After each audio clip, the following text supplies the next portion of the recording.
income introduced by United Nations to support those countries.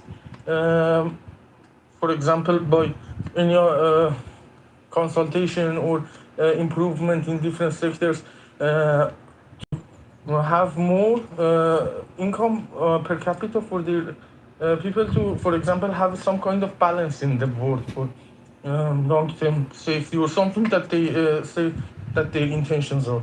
But when it comes to Iran, they ignore everything. However, the trend is dropping. Each year is less than last year, and it is well less than that. It is. I think that they think that some countries are subhuman, do not deserve that like others.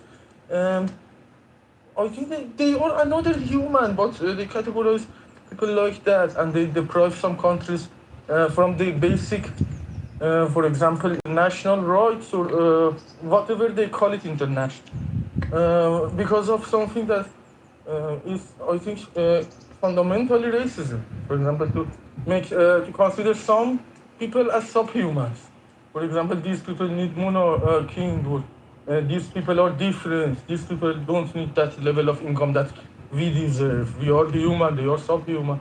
I think these are the excuses for not to enforce the discrimination, and to, for example, make an excuse out of that, because for everybody's understanding, this is something that is not acceptable in everybody's, for example, agenda or thinking.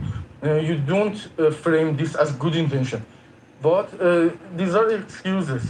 For example, we are more, we are human, they are subhuman. So, and for example, to make some country unsuccessful intentionally, uh, for example, not being able to have a basic bank account, then your basic universal income is like that. And when it comes to like that, they say that this white country is a problem. We have a good white one, we have a bad white one. We have a good black country, we have a bad one. So this is a balance. We have good and bad. Because of this logic, they made us poor to make it, for example, um, known that it has bad and good. I think that this is some kind of bullshit that has multiple other reasons too. But these are the most important things that I heard about this. About these significant discriminations, that they think that they are another kind of human. We deserve some kind of other things than others because we understand more. You know, uh, don't you think that this is some kind of bullshit? For example, when you hear from an Egyptian that Iran does not only belong to Iranians, like the other countries, it belongs to everyone in the world. But when it comes to their country, um, they will kill you on sight if you are on their territory without allowance. Kill you on sight. Uh, for example, when it comes to United States, they say that because they have lower hand, they say that you are just another country to keep their confidence. But when it comes to Iran, they say that this is another country that doesn't belong only to Iranians.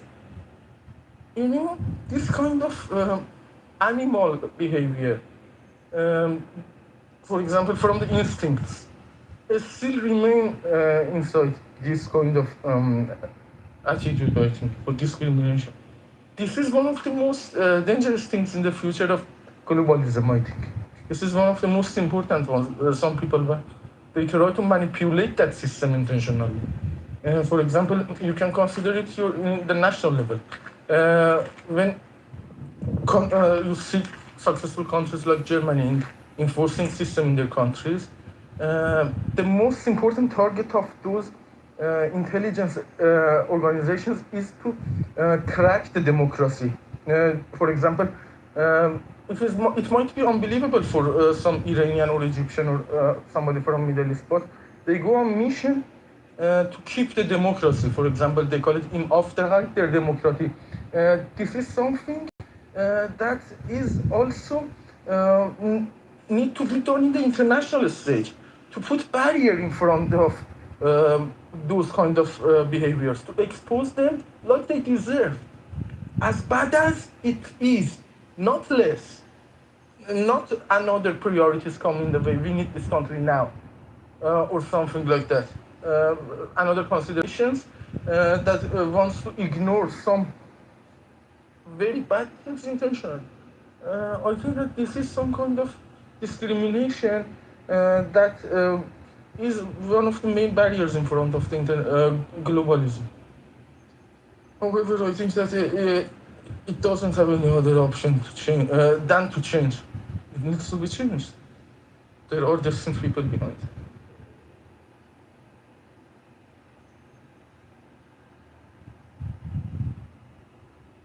Joe, Timothy, everyone else, Peter, Ann, Bima, Bobby, Abel, Wallace, Pepe, Sword, Viking, everybody else in the goo, Miss Joe, all of you beautiful people. Thank you for coming. If you have a pink ticket, please join our house. And I thank you so much. And I will see you guys again on the next episode of Trigger Warnings. We'll be moving forward. So I appreciate each one of you. I got to go to sleep, guys. I actually own the company. I've been on this thing for a while today. Appreciate you guys. Hey, Mr. Edward, when I saw the title, I thought you guys were talking about Scott Dissent's speech today. Did y'all see that?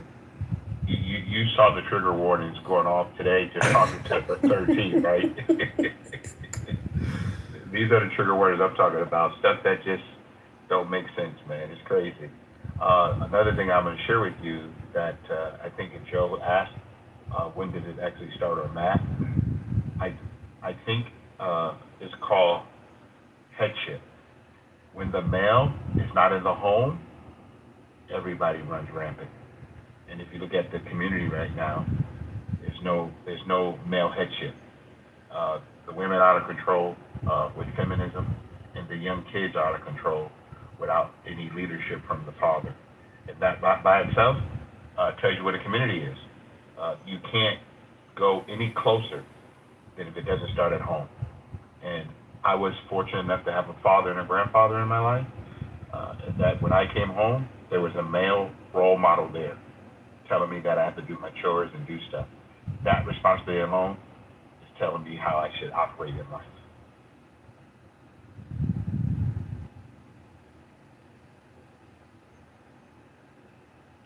Yes, sir.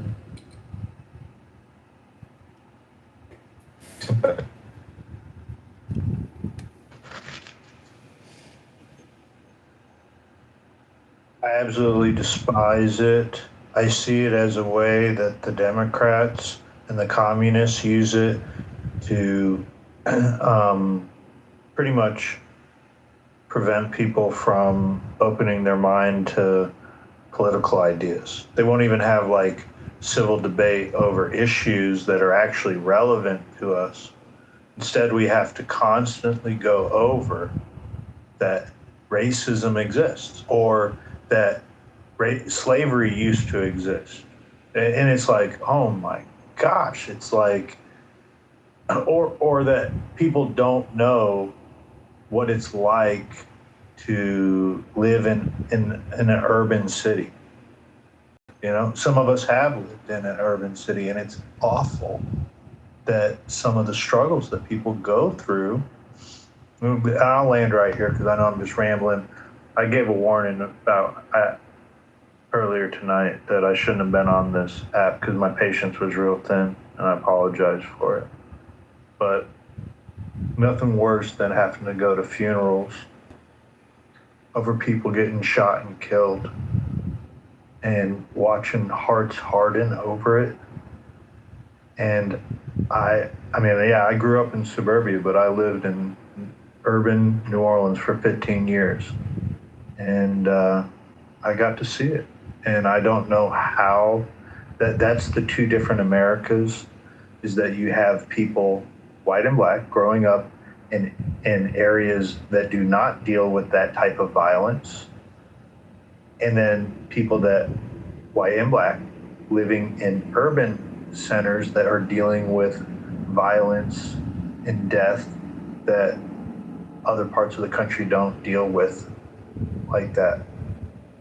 And I don't know how to bridge that gap, but it's a big issue.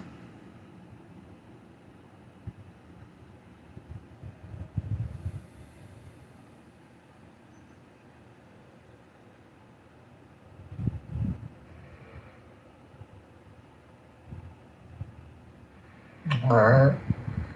Gonna end the room. Catch you on the other side. Peace.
honest judgment in your gates. Zechariah 8:16, chapter 2. Rabbi Judah Hanasi said, what is the right path for a person to follow? One that honors both self and other. Be attentive in all you do. Do not judge one deed small and another great, for you cannot always know their significance. Be virtuous. To the other, even if virtue is costly. Avoid sin, even if sin is profitable. Remember 3 things, and you will not err. If your deeds shouldn't be known, perhaps. If your words shouldn't be shared, perhaps they shouldn't be spoken.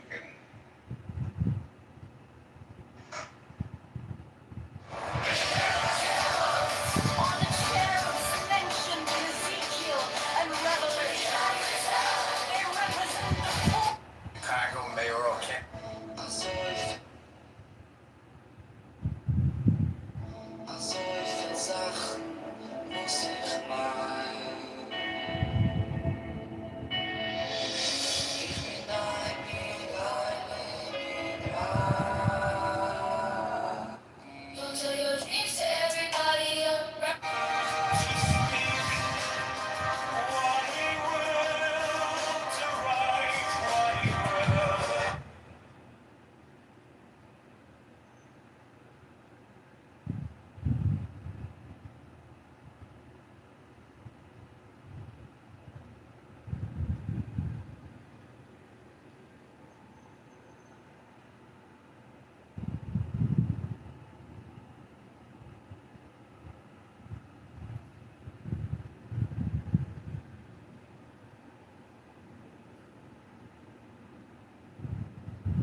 Vice Chair of the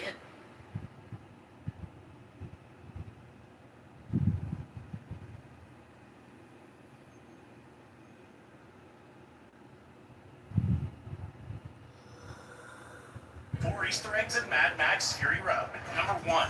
After surviving the intense storm, Max tries to find a way to get himself separated from Nux. He finds a shotgun in the door of the wrecked car, and this shotgun seems to resemble the same one that Max used in Mad Max and Mad Max 2 Road Warrior. Number 2. After the crew decide to rush back to the Citadel, Toast the Knowing is seen playing with a music box. The music box is very similar to the one that Max gives Feral Kid in Mad Max Road Warrior, and it seems to play a similar tune. Number 3. Max being tied to the front of the car is not a new notion in the Mad Max series. The way that Max is tied up to the front as a portable blood bag seems to resemble the way that the Humongous tied men to the front of his car while trying to negotiate with the small village. Number 4. Max and Nuts have to nudge the Warwick's engine to stay in front, but one of the engines dies on them. The sound that's heard when the engine dies is the same sound that's heard when the Millennium Falcon breaks down in Empire Strikes Back. 4 Easter eggs in Mad Max Fury Road. Number 1. After surviving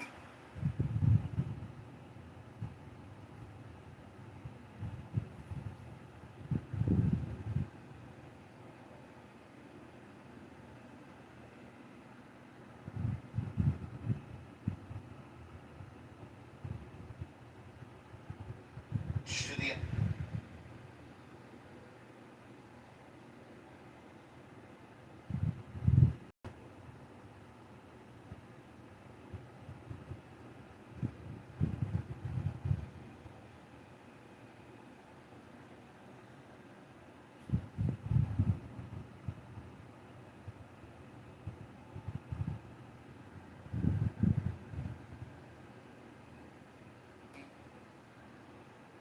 Easiest way to create an MV, 3-step. Just upload your song.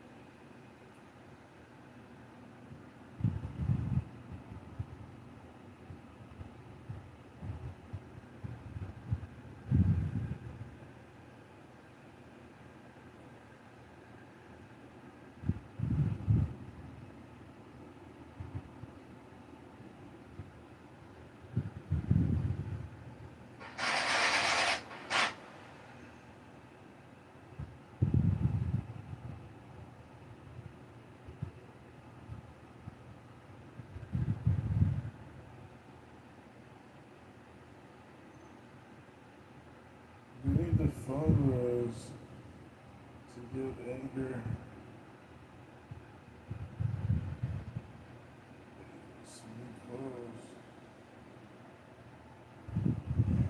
We need to fundraise fund.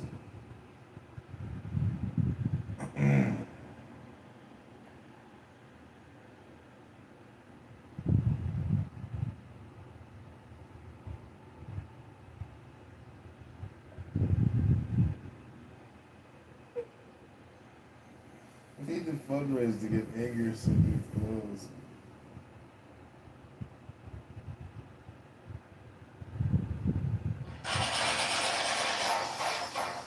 From each according to Cute. What about Major? Bitch. Oh, okay. I keep seeing this crazy snack place online, and I've been dying to check it out. Hey, are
Heroes campaign.